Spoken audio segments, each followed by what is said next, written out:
Praise the lord. దేవునికి మహిమ కలుగును గాక. క్రీస్తునందు ప్రియమైన అనుదిన వాక్యం వీక్షిస్తున్న వీక్షకులైన మీ అందరికీ ప్రభునామంలో వందనాలు తెలియచేస్తున్నాను. దేవుడు తన మహాదయని బట్టి మనల్ని కాచి కాపాడి అనుదినము ఆయన వాక్యాన్ని ధ్యానించుకుంటూ ఆత్మీయంగా బలపడటానికి, ప్రభు మీద ఆధారపడటానికి దేవుడిచ్చిన గొప్ప అవకాశాన్ని బట్టి దేవుడిని గణపరుస్తూ ఉన్నాను. నేటి దినం కొరకే ప్రభు మనకిచ్చిన వాగ్దానాన్ని చూద్దాం. సామెతల గ్రంథము 9వ అధ్యాయము 10వ వచన భాగం. సామెతల గ్రంథం 9వ అధ్యాయం 10వ వచన భాగం. యెహోవా యందు భయభక్తులు కలిగి ఉండుటే జ్ఞానమునకు మూలము, పరిశుద్ధ దేవుని గుర్చిన తెలివియే వివేచనకు ఆధారము. ప్రియులారా, ఈ చదవబడిన మాటను జ్ఞాపకం చేసుకుంటే, యెహోవా యందు భయభక్తులు కలిగి ఉంటే జ్ఞానమునకు మూలం.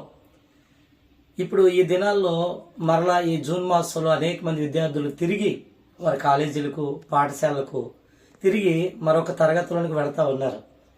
ఈ సమయంలో ప్రతి తల్లిదండ్రులు లేదా చదువుకున్న బిడ్డలు ఏమనుకుంటారంటే, దేవుడు మంచి జ్ఞానం ఇవ్వాలి, చక్కని జ్ఞాపక శక్తిని ఇవ్వాలి, చక్కని చదువునివ్వాలి, మేము మా యొక్క చదువులలో తరగతుల్లో విద్యా ప్రావీణ్యత సాధించాలని ఎంతో ఆశపడుతూ ఉంటారు.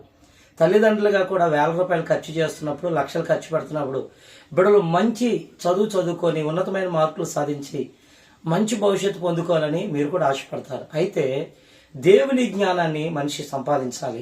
అది వెండితో కొనలేము, బంగారంతో కొనలేము. ఈ లోకంలో ఉన్న ఏ వస్తువుతో దేవుని జ్ఞానాన్ని సంపాదించలేము. దేవుని జ్ఞానం సంపాదించాలంటే దేవుని యందు భయభక్తులు కలిగి ఉండాలి. ప్రియులారా, దేవుని యందు భయభక్తులు కలిగి ఎప్పుడైతే మనం జీవిస్తామో దేవుడు తన జ్ఞానాన్ని ఇస్తాడు. దేవుని జ్ఞానాన్ని సంపాదించాలంటే ఖచ్చితంగా 3 పనులు చేయాలి. 1, మానక ప్రతివారం మందిరానికి వెళ్ళాలి. ప్రతివారం మందిరానికి వెళ్ళి ప్రభు సన్నిధిలో క్రమానుసారంగా వెళితే ఇదిగో మనం దేవుని జ్ఞానాన్ని సంపాదిస్తాం. 2, ప్రతిరోజు తప్పకుండా దేవుని యొక్క వాక్యాన్ని చదవాలి. 3, ప్రతిరోజు మానకుండా ప్రార్థించాలి. ఎవరైతే మానకుండా మందిరానికి వెళతారో, మానకుండా వాక్యాన్ని చదువుతారో, మానకుండా ప్రతిరోజు ప్రార్థిస్తారో వారికి దేవుడు తన జ్ఞానాన్ని పూర్ణంగా ఇస్తాడు.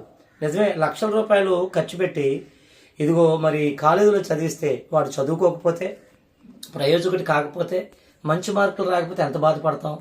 అనుదినము దేవుని సన్నిధికి వెళుతున్న మన జీవితాల్లో కూడా వాక్యాన్ని ధ్యానించి బలపడాలి. అలాంటి కృప దేవుడు మీకు అనుగ్రహించును గాక. ఆమేన్. పరిశుద్ధుడా, మీ పాదాలకు వందనాలు. నేటి దిన వాక్యం విన్న బిడ్డలను దీవించండి, తల్లిదండ్రులను దీవించండి, చదువుకున్న విద్యార్థులను దీవించండి.